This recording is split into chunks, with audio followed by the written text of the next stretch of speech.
भैया parallel path का क्या खेल है, पैरेलल पाथ का क्या असर पड़ता है हमारे वोल्टेज और करंट के जनरेशन पे। सही है, देखो जब भी हम बात करते हैं इसको, इस कॉन्सेप्ट को, पैरेलल पाथ को समझने के लिए सबसे पहले तो एक बात समझो, अगर हम बात कर रहे हैं कंडक्टर की, तो कंडक्टर को मैंने ना इस तरीके से कॉइल के फॉर्म में बना दिया है, इसे कंडक्टर ही मान लो, ठीक है।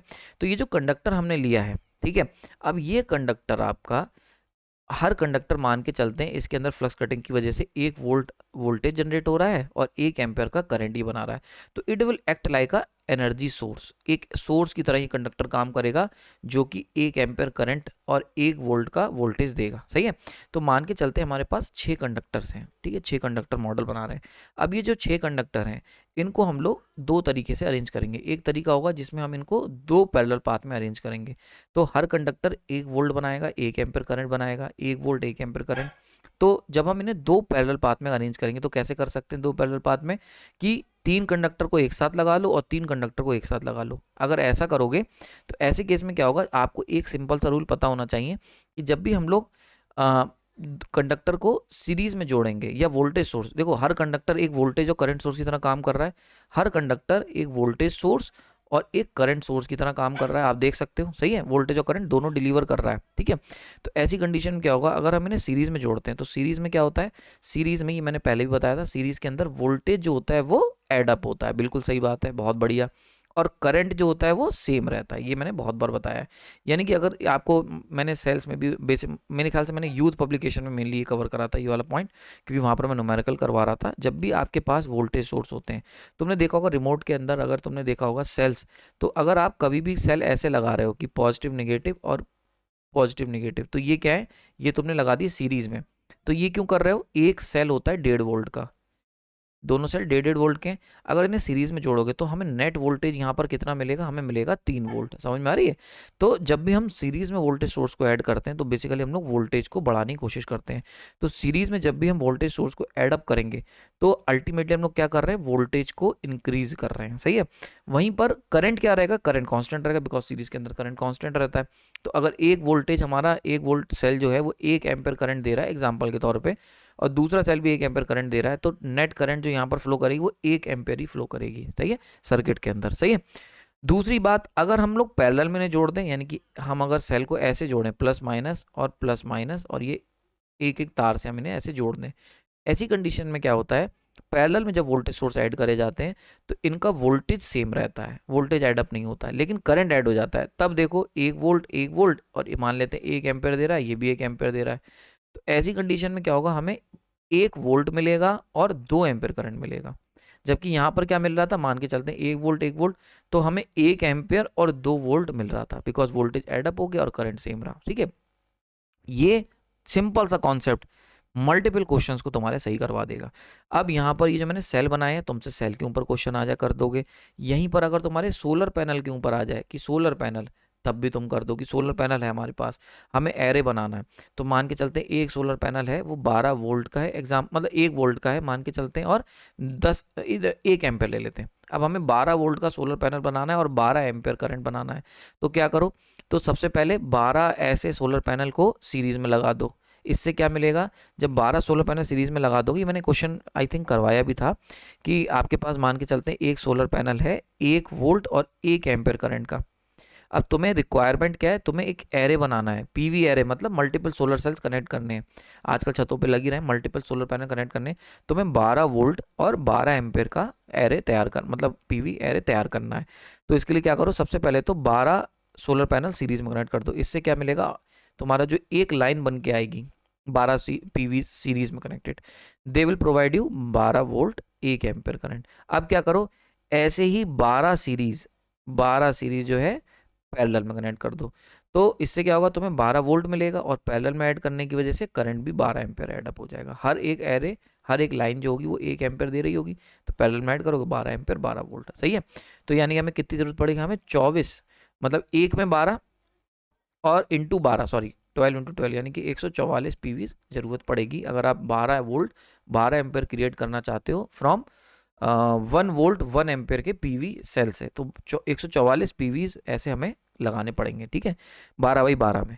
तो 12 एक सीरीज में और 12 पैरेलल में, ऐसे सीरीज जो हमने बनाई। तो ये मतलब देखो कॉन्सेप्ट सेम रहेगा। कॉन्सेप्ट अगर तुम्हें पता चल गया तो कोई क्वेश्चन तुमसे पूछ ले किसी भी तरीके का, तुम कर लोगे। सेम कॉन्सेप्ट यहाँ पर है। तो हमारे पास एक कंडक्टर 1 वोल्ट 1 एम्पीयर करंट दे रहा है, सही है, बहुत बढ़िया। 6 कंडक्टर है, हमने 3 में पैरेलल में लगा दिए। तो ये 3 सीरीज में लगाए तो ये हमें कितना देने लगेंगे, ये हमें 3 इधर लगाए तो सीरीज में वोल्टेज एड अप होता है।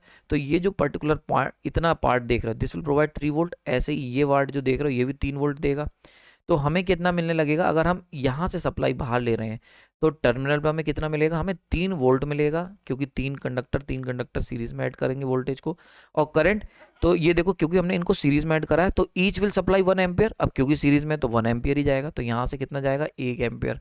ऐसी each will supply 1 ampere, but series में करंट सेम रहेगा 1 एम्पियर। तो आउटपुट में कितना मिलेगा 2 एम्पियर, क्योंकि 1 एम्पियर इधर से 1 एम्पियर इधर से। तो हमें 2 एम्पियर और 3 वोल्टेज का कनेक्शन मिलेगा, सही है। तो समझ में आ गई होगी बात, क्लियर हो गया होगा। पैरेलल पाथ अगर 2 थे, अब देखो मैं तुम्हें दिखाता हूँ पैरेलल पाथ बढ़ाने का क्या असर होता है। पावर आउटपुट की भी बात कर लेते हैं आगे चलने से पहले। पावर आउटपुट हमें कितनी मिलेगी, P इक्वल टू कितना होता है V/I। तो वोल्टेज कितना मिल रहा है 3 वोल्ट 2 एम्पियर यानी कि 6 वॉट। अब यही सेम कंडक्टर को हम लोग क्या करते हैं, पैरेलल पाथ बढ़ा के देखते हैं। तो अगर हमने पैरेलल पाथ बढ़ा दिए, अब की हमने क्या करा, 3 पैरेलल पाथ कर दिए, A इक्वल टू 3। अगर तुम 3 पैरेलल पाथ ले लोगे ऐसे कंडीशन में, तो अब देखो कैसे लगा सकते हो, 6 कंडक्टर 3 पैरेलल पाथ में कैसे लगाओगे, 2-2 का कनेक्शन बनाओगे, ठीक है।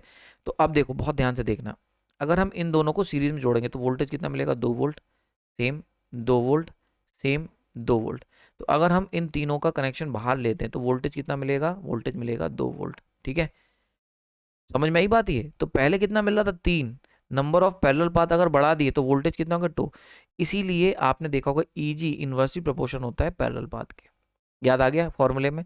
तो मैंने जो वहां पर आपको बात कही थी, इसीलिए अगर तुम्हें वोल्टेज बढ़ाना है तो सीरीज में जोड़ो कंडक्टर्स को, नंबर ऑफ पैरेलल पाथ कम होने चाहिए। अगर आपको पैरेलल पाथ बढ़ाने हैं तो वोल्टेज कम हो जाएगा, सही है। दूसरी बात करंट की बात कर लेते हैं। Each will supply 1 ampere 1 ampere. तो यहाँ से इस पूरी ब्रांच से, इस पूरे एरे से कितना निकल के आया 1 एम्पियर। ऐसे ही इस पूरे एरे से कितना निकल के आया 1 एम्पियर। इस पूरे एरे से कितना निकल के आया 1 एम्पियर, यानी कि 1 1 1 आउटपुट में कितना मिला 3 एम्पियर। तो current rating will increase with the increment of parallel path, यानी कि अगर नंबर ऑफ पैरेलल पाथ बढ़ाओगे तो करंट जो होगी वो बढ़ेगी, वोल्टेज रेटिंग कम हो जाएगी। अगर पैरेलल पाथ कम करोगे तो ये चीज़ हम देख सकते हैं, सही है। तो there is a specific type of winding जो कि हम यूज़ कर सकते हैं large number of parallel path. तो पैरेलल पाथ बढ़ाना है अगर, तो हम यूज़ करते हैं लैप, आगे बताऊंगा बहुत डिटेल में। और कम पैरेलल पाथ चाहिए तो आप वेव यूज़ कर सकते हैं। वेव के अंदर number of parallel path fix होते हैं 2 से ज़्यादा पैरेलल पाथ होते ही नहीं है, पोल्स कितने भी हों। लैब के अंदर नंबर ऑफ पैरेलल पाथ जो है वो इक्वल होते हैं नंबर ऑफ पोल्स के। तो जितने पोल्स होंगे उतने पैरेलल पाथ मिलेंगे। 8 पोल की मशीन लाओगे तो 8 पैरेलल पाथ तुम्हें मिल जाएंगे। समझ में आ रही बात है, क्लियर हो गया, बहुत बढ़िया। अब यहाँ पे ये तो हो गई ऊपर से। अब सेकंड लेवल ऑफ थिंकिंग देखते हैं। आउटपुट पावर कितनी मिली, वोल्टेज इनटू करंट। वोल्टेज कितना हो गया, घट के 2 वोल्ट रह गया। करंट कितना हो गया, बढ़ के 3 हो गया। तो आपने देखा पहले कितना था, वोल्टेज था 3 और करंट था 2। अब क्या हुआ, घट के वोल्टेज जो है वो 2 रह गया, करंट 3 हो गई। यानी कि जब भी हम पैरेलल पाथ बढ़ाएंगे तो वोल्टेज और करंट तो आपस में ऊपर नीचे होंगे प्रोपोर्शनेट में, लेकिन पावर आउटपुट रिमेन सेम। यानी कि अगर नंबर ऑफ कंडक्टर हमारे फिक्स हैं तो ऐसी केस में पावर में कोई चेंज नहीं आएगा, चाहे तुम नंबर ऑफ पैरेलल पाथ कम करो या नंबर ऑफ पैरेलल पाथ बढ़ा दो, ठीक है। 1 मिनट को पानी पी लूं। हाँ ठीक है, थोड़ा गला सही रहता है।